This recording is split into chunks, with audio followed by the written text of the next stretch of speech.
하나님의 말씀을 함께 우리가 보도록 하겠습니다. 오늘 하나님의 말씀은 고린도후서 5장 17절의 말씀입니다.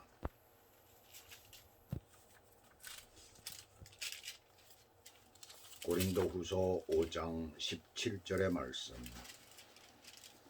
자, 우리가 누구든지 다 암송할 수 있는 그런 내용의 말씀이죠. 같이 한번 읽어봅시다. 시작. 그런즉 누구든지 그리스도 안에 있으면 새로운 피조물이라 이전 것은 지나갔으니 보라 새 것이 되었도다. 오늘 하나님의 말씀 제목은 새 사람으로 새 해를 이라는 그런 제목을 붙여봤습니다. 옛날 로마, 이태리 로마 광장에는 높은 대리석 받침대에 야누스 신상을 세워놨습니다. 우리 야누스라는 말을 잘 알죠. 두 얼굴을 가진 그러한 신이다라는 것을 알죠. 이 야누스 신상을 세워가지고 머리가 둘인데 한쪽 머리는 해가 지는 서쪽을 향하고 있고 그 다음에 한쪽 머리는 동쪽을 향하고 있어요. 해마다 정활철에 로마 시민들은 야누스 신상 앞에 모여서 제사를 드리고 그리고 새해를 살아갈 마음의 지혜를 그들은 가다듬었습니다. 야누스 신이 서쪽을 바라보는 것은 해가 지는 것이니까 굉장히 부정적인 거죠. 그죠? 마치 저 롯의 아내와 같이 지난 날에 대한 그런 아쉬움, 재물에 대한 아쉬움 그런 것이 아니라 과거의 실패와 성공을 거울 삼아서 오늘을 내가 어떻게 살아갈 것인가 그것을 한번 되돌아보는 것이고 그러나 거기서 더 중요한 주안점은 뭐냐면 해도는 동쪽을 바라보는 것입니다. 그래서 동쪽 미래를 바라보는 거예요. 어떻게 하면은 다가오는 새해, 다가오는 해들을 어떻게 우리가 살아갈 것인가라는 것을 생각하였다고 합니다. 그래서 영어 가운데서 우리가 제뉴얼이라는 말, 우리가 1월달을 영어로 제뉴얼이라고 하죠. 바로 이 야누스라는 단어에서 나온 것이에요. 그래서 라틴어로서 야누리우스라고 하는데 1월을 야누리우스라고 하는데 이 말은 한 해가 끝나고 다른 한 해로 들어가는 그러한 문을 의미하고 있었던 것이에요. 자, 새해가 되면 누구든지 다짐 혹은 새롭게 결심을 하게 됩니다. 저만 해도 벌써 새해에 대해서 어떤 계획을 세우고 또 이것을 내가 금년에 내가 할 수 있는 대로 하겠다라는 생각을 아까 제가 말씀을 드렸잖아요. 자, 어떤 기대가 있기 때문에 그렇습니다. 오늘보다 내일이 낫기를 바라는 마음, 또 이번 주보다는 다음 주가 낫기를 바라는 마음, 이것이 더욱더 발전해가지고 금년보다는 내년이 낫기를 바라는 마음, 이것이 바로 사람들이에요. 그렇게 기대를 하고 있는다는 얘기입니다. 자, 그래서 각 나라별로 보게 되면은 여러 가지 행사가 나오고 있잖아요. 미국 같은 경우에는 어때요? 맨하탄에 타임스퀘어에 사람들이 쫙 모입니다. 그래가지고 12월 31일 날 0시가 딱 되면은 그 초저녁부터 막 공연이 일어나잖아요. 공연을 하고 있다가 이제 0시가 딱 되면은 드롭 행사라고 해요. 드롭볼 행사. 큰 볼을 만들어 놓고 그것을 떨어뜨리는 행사예요. 그래서 1907년부터 시작되는데 아무 의미도 없이 시작을 한 것이 지금까지 그것이 전통이 되어져서 내려오고 있습니다. 중국은 어때요? 음력을 세우죠, 그 사람들은. 그래서 춘절이라고 합니다. 루나데이라고 하죠. 정월 초하루를 갖다가. 그래가지고 한 15일 동안 그들은 쉽니다. 쉬면서 각종 민속놀이를 하고 좋은 음식을 만들어 있고 또한 그들도 다음 해가 어떻게 금년 한 해가 어떻게 될 것인가 해가지고 운세를 많이 본다고 해요. 그리고 한국처럼 세배를 하면 세뱃돈을 줍니다. 우리 한국은 너무나 잘 알잖아요. 떡국을 먹고 어른들에게 세배를 하고 그리고 조상 제사를 새벽에 드리고 뭐 여러 가지 그런 것들이 있습니다. 그러면서 또 뭘 해요? 토종 비교를 본다는 얘기예요. 근데 가까운 일본을 우리가 보게 돼도 한국 옆에 있는 일본을 봐도 일본에서도 거기는 양력을 센다고 그래요. 근데 근처 신사에 가가지고 새해 소망을 빌고 오미쿠지라는 제비를 뽑아가지고 금년 한 해 내가 어떤 운이 있는가라는 그런 것을 본다고 그래요. 그리고 또 오세치라는 그러한 요리를 먹는다고 합니다. 이 프랑스는 어떨까요? 크리스마스 때부터 정월 초하루까지 계속된다고 해요. 정초까지 계속되는데 그들은 kok규 생작거라는 그런 음식을 먹는데 그것은 조개 껍질 속에 넣은 음식을 말한다고 합니다. 그것을 먹고 또 겨우살이 나무에 가서 키스를 한다고 해요. 왜 그러냐면은 겨우살이 나무는 우리 독성을 갖다가 뽑아주고 그리고 뭐예요? 우리를 보호해준다는 그런 의미가 있다고 그래요. 그래서 그들은 그 겨우살이 나무는 뭐에 사철나무를 얘기를 하는 거 아니에요. 거기에 가서 키스를 한다고 해요. 자, 이렇게 여러 가지 새해를 맞이하면서 그런 풍습들이 있는데 거기에서 중요한 것이 있어요. 보면은 건강을 위해서 좋은 음식을 먹습니다. 새해 첫날에. 그걸 차려 먹고 또 한 가지는 뭐예요? 토종 비결이라든가 또는 무슨 새해 운세를 본다든가 해가지고 금년 한 해가 내가 어떻게 살아가게 될 것인가, 어떻게 살게 될 것인가 라는 것을 보게 돼요. 그래서 금년에 내가 좀 어떻게 악한 귀신들로부터 악귀들로부터 내가 보호를 받을까. 바로 프랑스에서 그게 바로 그런 것들이거든요. 그런 것들이 있다는 얘기입니다. 그러니까 육신을 위해서 살기 위한 것들이 있는 거예요. 그런데 한 가지 중요한 것이 여기서 빠지고 있죠. 사람들이 내일이라고 하는 가장 갖고 싶어하는 궁금해하는 것 중에 영적인 것은 빠져 있다는 얘기입니다. 성경은 분명히 요한 3서 2절에 보시게 되면 내 영혼이 잘됨 같이 내가 범사에 잘된다라고 말을 했어요. 그렇죠? 그렇게 말씀을 하고 있습니다. 그 말씀 가운데 우리가 보게 되면 우리의 영혼이 잘되면 범사가 잘된다라는 말씀이 들어가 있잖아요. 근데 그것이 없어요. 이 땅에서 우리 육신만 생각하지 영혼에 대한 것을 생각하지 않는다는 얘기입니다. 그래서 오늘 이 고린도후서 5장 17절의 말씀을 새해에 관한 말은 아니에요. 구원받은 하나님의 백성에 대한 말이죠. 그래서 이 말씀을 오늘 택해가지고 이 말씀을 가지고 우리가 시작하자 이겁니다. 자, 그 말씀을 다시 한번 제가 말씀을 드리게 되면 그런 정도거든요. 그리스도 안에 있으면 새로운 피조물이라 이전 것은 지나갔으니 보라 새 것이 되었도다라고 말씀을 하고 있잖아요. 이 말씀은 뭐예요? 그리스도와 영적인 교제를 갖게 되면 그리스도께서 내 안에 계시면서 내 안에서 새로운 창조를 이루시게 된다는 얘기예요. 창조를 이루신다는 그 의미는 무엇이냐면 내가 그로 말미암아서 새로운 존재가 된다는 것입니다. 본격적인 변화를 내가 경험하게 된다는 것이에요. 그 새로운 피조물이 되었다는 그 감격에 찬 고백이 바로 고린도후서 5장 17절의 말씀입니다. 새 사람이 되었다는 것은 뭐예요? 그것은 내가 내일부터 아니 금년에는 어떤 일이 있을까 궁금하거나 걱정할 필요가 없는 거예요. 왜요? 새 사람이 되었어요. 그것보다 차원이 높은 사람이 되었다는 것이에요. 바로 그리스도인들은 바로 그런 존재들입니다. 그런 사람들이에요. 우리가 바로 그런 인물들입니다. 그리스도 안에 있는 저와 여러분은 바로 그와 같은 존재라는 거예요. 그렇게 새롭게 변해된 모습으로 새해를 맞이하는 것입니다. 그러면 그 존재는 어떤 것일까? 우리가 구체적으로 좀 보도록 하겠어요. 오늘 첫째 번째 보시게 되면 여기 본문 보시면 그리스도 안에 있으면 새로운 피조물이라. 첫 번째 뭐예요? 새로 지음받은 존재라는 사실이에요. 영적으로 볼 때 그리스도 밖에 있는 자는 다 영적으로 죽은 자입니다. 생명에서 끊어진 자라고 성경을 말씀하고요. 하나님의 생명에서 끊어진 자라는 거예요. 요한일서 5장 12절에 보시게 되면 아들이 있는 자에게는 생명이 있고 아들이 없는 자에게는 생명이 없다라고 말씀합니다. 그러니까 그리스도 안에 있으면 죄 씻음 받고 하나님과 화목하여 하나님의 생명을 공급받아서 새 생명을 얻게 되는 것이에요. 그래서 오늘 본문 앞에 절들인 13절에서 16절을 전제로 삼고 그리고서 하는 결과적 선언이에요. 지금 이 구절이. 그리스도가 자기 대신 죽어주셨음을 믿는 사람, 또 그리스도를 육체대로 알지 않는 사람, 영적인 것으로 아는 사람, 바로 그 사람이라는 얘기입니다. 다시는 그들 자신을 위하여 살지 않고 오직 그들 자신을 위하여 그들을 대신하여 죽었다가 다시 살아나신 이를 위하여 살기로 작정하는 사람, 곧 이 사람들이 그리스도 안에 있는 사람들이며 새로운 피조물이라는 사실입니다. 그 사실을 우리가 분명히 알아야 되는 거예요. 어떤 공산주의자가 뉴욕 맨하탄에 나타났어요. 그래서 콜럼버스 광장 알잖아요.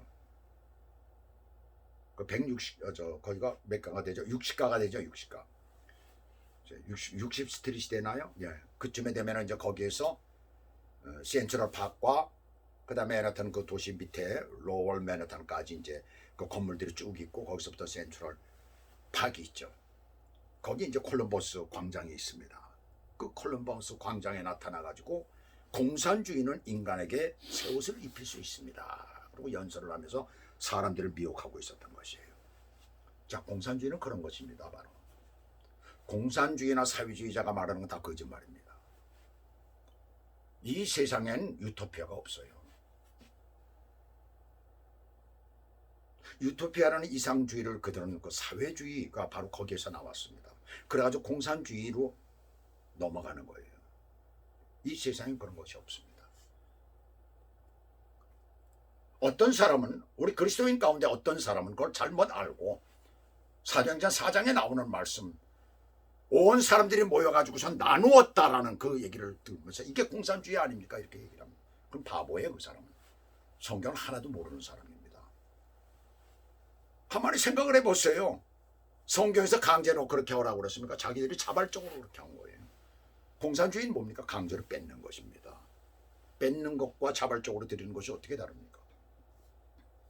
그래서 그때 그게 이루어졌던 것이고 그게 바로 유토피아예요. 그러나 우리가 세상 사는데 절대로 그게 이루어지지 않습니다. 그 잠깐 동안 있었던 일 아니에요. 그게. 그것을 공산주의자들은 인용을 하는 거죠. 사람들을 미혹하기 위해서. 그랬더니 이 사람이 그 얘기를 듣고 뭐라고 그럽니까? 지금 보니까 그리스도께서는 그 옷을 입은 새로운 사람을 만드실 수 있습니다. 아무리 좋은 옷을 갖다 만들어가지고 입힌다 하더라도 그 속에 사람이 잘못되었으면 뭐예요? 그 사람은 변화됩니까? 변화되지 않는 거죠. 그리스도께서는 사람을 만든다는 거예요. 새로운 창조를 의미하는 것이죠. 그래서 에베소 2장 10절 보시면 우리는 그가 만드신 바라 그리스도 예수 안에서 선한 일을 위하여 지으심을 받은 자니 그랬어요. 또 에베소 4장 24절에서는 의와 진리의 거룩함으로 지으심을 받은 자다. 누가? 바로 우리들이 그렇다는 얘기입니다. 예수 믿고 구원받은 사람들이 바로 그런 사람, 그런 존재라는 것이에요. 그래서 과거에 가졌던 왜곡된 지식과 편견과 가식과 잘못된 것들, 거짓과 죄성 등이 다 지나가 버렸다는 것입니다. 또한 이것들은 원어상으로 보면 다시는 반복되지 않는 것이 되었다는 것입니다. 한번 그렇게 구원받은 그 사람들은 절대로 그것이 반복되지 않는다는 것을 말하는 것이에요. 그래서 이 말씀 가운데 뭐래? 보라라고 환희에 찬 소리입니다. 보라, 새 것이 되었다. 얼마나 기쁘면, 그 은혜가 얼마나 크면 사도 바울은 이 글을 쓰면서 보라, 새 것이 되었다. 바로 그러한 더럽고 추한 우리들이 바로 그렇게 되었다라는 것을 말하고 있는 것입니다. 이 말씀을 우리가 보시면서 정말 주님 앞에 내가 새롭게 된 것에 대해서 크게 환호하시기를 주 예수 그리스도 이름으로 축원합니다. 그 다음에 두 번째는 신분이 새로워진 존재. 첫 번째 뭐라고 그랬어요? 새로 지음받았다고 그러죠. 두 번째는 뭡니까? 신분이 새로워진 존재입니다. 심판받을 죄에서 하나님의 자녀라는 신분을 얻게 되는 것이에요. 심판받을 위치에 있는 죄인이 사면을 받는 것도 기적이라고 하는데 사면 받았을 뿐만 아니라 친척도 아니고 친구도 아니고 뭐가 되었다고 그랬어요? 하나님의 자녀가 되었다라고 하는 것입니다. 인간이 지은 죄는 그 어떤 곳으로도 지워질 수가 없는 것이에요. 그런데 우리를 자녀 삼았다는 것입니다. 인간의 두뇌에는 120억 개의 그런 세포가 있습니다. 근데 120억 개의 세포, 그래서 제가 한번 계산을 해봤어요. 평생을 살아도 안 되더라고. 하루에 10번 죄 지은 걸 한번 생각을 해요. 계산하는데 택도 안 돼요. 계산을 해봤는데 안 되더라고요. 택도 안 돼요. 하루에 100개 죄를 지었다라고 해가지고 계산을 해도 안 됩니다. 1000개 지었다고 해도 안 되는 것입니다. 우리 죄가 그렇게 엄청나요. 그런 세포가 우리가 가지고 있는데 그것 하나하나가 사건 하나하나를 다 완전히 기억하고 있다는 것입니다. 그래서 그것이 다시 재생될 수가 있다는 거예요. 얼마든지. 그 카나다의 그 유명한 맥길 대학교의 저명한 신경외과 교수인 윌더 박사가 그렇게 말을 합니다. 얼마든지 재생될 수 있다는 거예요. 자, 그런데 우리가 요한계시록 20장 13절 14절 보시면은 13절 12절 13절 보시면은 각 사람이 자기의 행위대로 심판을 받는다고 해서 자기가 한 행위가 그대로 기억되어져서 그대로 나온다는 것입니다. 또 베드로전서 4장 4절 5절에부터 보시면은 뭐라고 그래요? 각종 악한 일을 행하고 있는 자들이 그곳에서 빠져나와서 새로운 삶을 살고 있는 사람들을 비방하고 그들을 참으로 형편없이 핍박하는데 그것이 주님 앞에 섰을 때에 그대로 그들 입에서 고하여 나온다라고 말씀을 하고 있습니다. 또 로마서 14장 11절 12절에서도 보게 되면 그대로 사실대로 고한다라는 그런 말씀이 나오고 있어요. 자, 이렇게 우린 죄덩어리인 인간입니다. 이러한 죄덩어리인 우린 신분의 우리들인데 예수 믿는다는 이유로 하나님의 자녀로 신분이 바뀌어진 것입니다. 아주 간단해요. 예수 믿는 게 뭐 그렇게 어려워요. 믿으면 되는 건데요. 뭐 조건이 어디 있어요? 100만 원 갖고 되겠어요? 영원히 산다는데. 1억 가지고 되겠어요? 10억 가지고 되겠어요? 1조 원 가지고 되겠어요? 안 됩니다. 단 한 푼의 1원 한 장도 드리지 아니하고 오직 예수 믿는다는 이유 때문에 신분이 바뀐 거예요. 그 신분이 바뀌었다는 것은 곧 운명이 바뀌었다고 얘기를 할 수가 있습니다. 기독교에서는 운명이라는 말을 안 써요. 그러나 이 경우는 사용할 수가 있죠. 즉 영벌을 받을 운명에서 영생의 운명으로 바뀌어버린 것이에요. 그래서 요한복음 5장 24절에 뭐라고 그럽니까? 예수님께서 내가 진실로 진실로 너에게 이르노니 내 말을 듣고 또 나 보내신 자를 믿는 자는 뭐라고 그랬어요? 영생을 얻었고 심판에 이르지 아니하나니. 영생을 얻었고 심판에 이르지 아니하나니 사망에서 생명으로 어떻게 됐다? 바뀌어졌느니라. 할렐루야. 바로 이것이라는 거죠. 신분이 바뀌었다는 이 사실이 얼마나 놀라운 일인가를 말이죠. 우리는 깨닫고 주님 앞에 아멘 아멘 아멘 감사하시기를 주님의 이름으로 축원합니다. 세 번째, 우리가 어떤 존재냐면 16절에 같이 한번 읽어봅시다. 오늘 16절 같이 한번 읽어봅시다. 그러므로 우리가 이제부터는 어떤 사람도 육신을 따라 알지 않나로라. 비록 우리가 그리스도도 육신을 따라 알았으나 이제부터는 그같이 알지 아니하노라. 새로운 가치관을 가지고 있는 존재라는 얘기입니다. 예수 믿기 전에는 세상을 살아가는 목적 목표가 뭐예요? 잘 먹고 잘 사는 것이죠. 세상에서 성공하고 출세해요. 돈을 많이 벌어야 되고 건강해야 됐어요. 그래서 사람들의 관계도 그런 사람들과만 사귀었습니다. 그러나 지금은 어때요? 그 모든 가치관이 바뀌어진 것이에요. 즉 세상 사람들의 가치관과 비교할 수 없는 하늘의 지고한 그런 가치관을 가지고 살아가는 것입니다. 영국 빅토리아 여왕 시대에 유명한 극작가 한 사람이 있었죠. 오스카 와일드라는 사람입니다. 그 사람의 그 시곡들은 많이 오늘날에도 연극 무대에서 연극을 하고 있어요. 그 브로드웨이 같은데 얼마나 그 사람의 연극이 많이 유명한 극들이 많이 올라오는지 모릅니다. 근데 그 사람이 하나의 단편, 간단한 우화를 썼었어요. 거기 예수님께서 다시 이 세상에 오셨다는 거예요. 그렇지는 않은 겁니다. 사실은 아닙니다. 근데 한 주정꾼을 만난 거예요.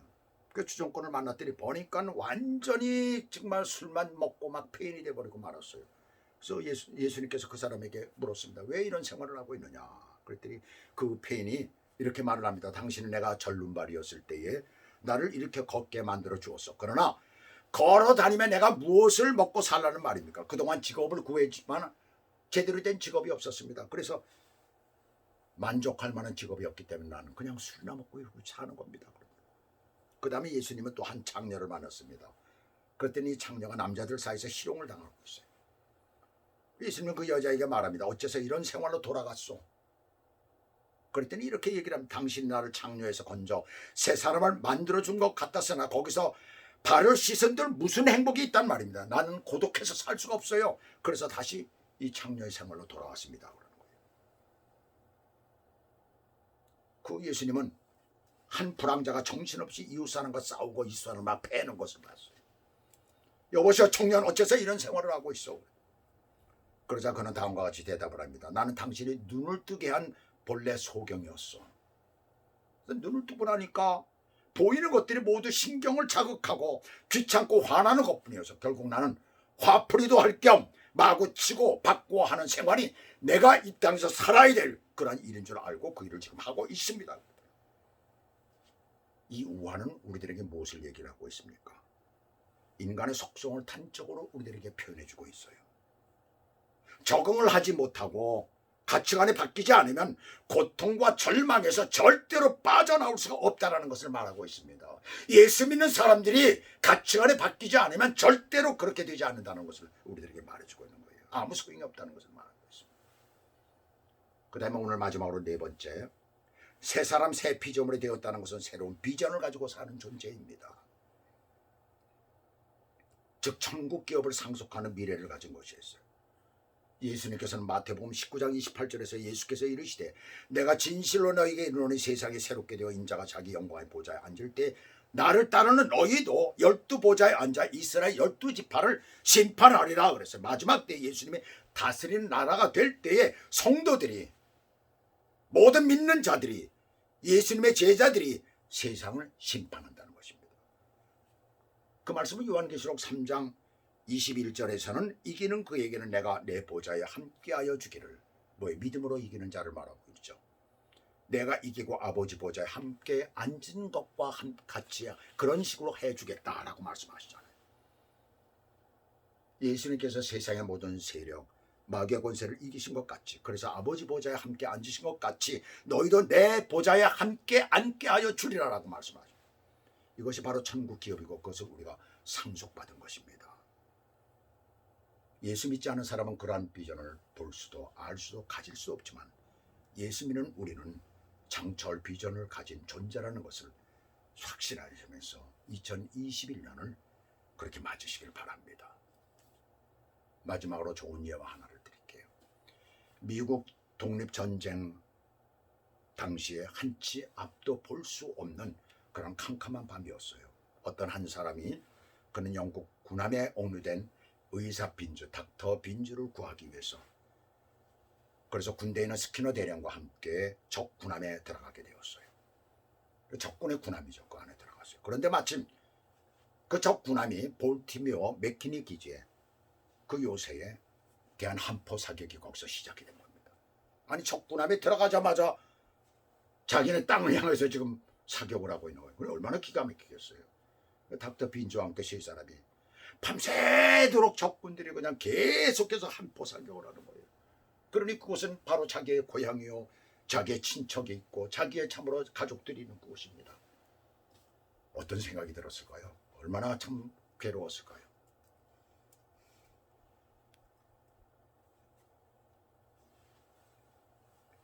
그런데 새벽이 되었을 때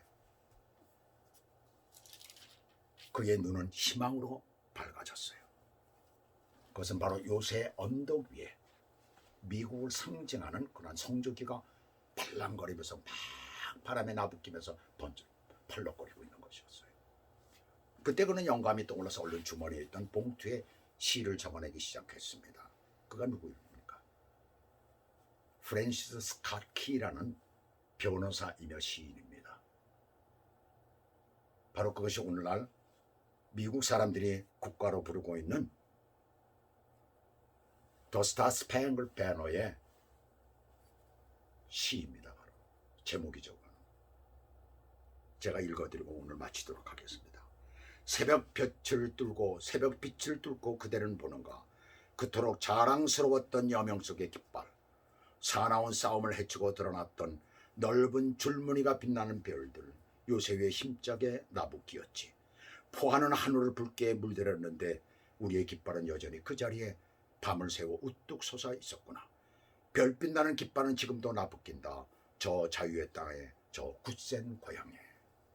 작가는 온갖 문제와 절망이 새벽과 함께 소망으로 바뀌어지는 것을 바라본 것입니다. 새로운 피조물이 된 저와 여러분, 작년 한 해 동안은 너무나 어두웠던 한 해였습니다. 금년에도 아마 그것은 계속될 것입니다. 그러나 분명한 것은 상속받을 저 하늘의 기업을 우리가 가지고 있기 때문에 그 기업을 바라보며 금년 한 해도 주님 안에서 승리하는 한 해가 되시기를 주 예수 그리스도 이름으로 축복합니다. 기도하시겠습니다.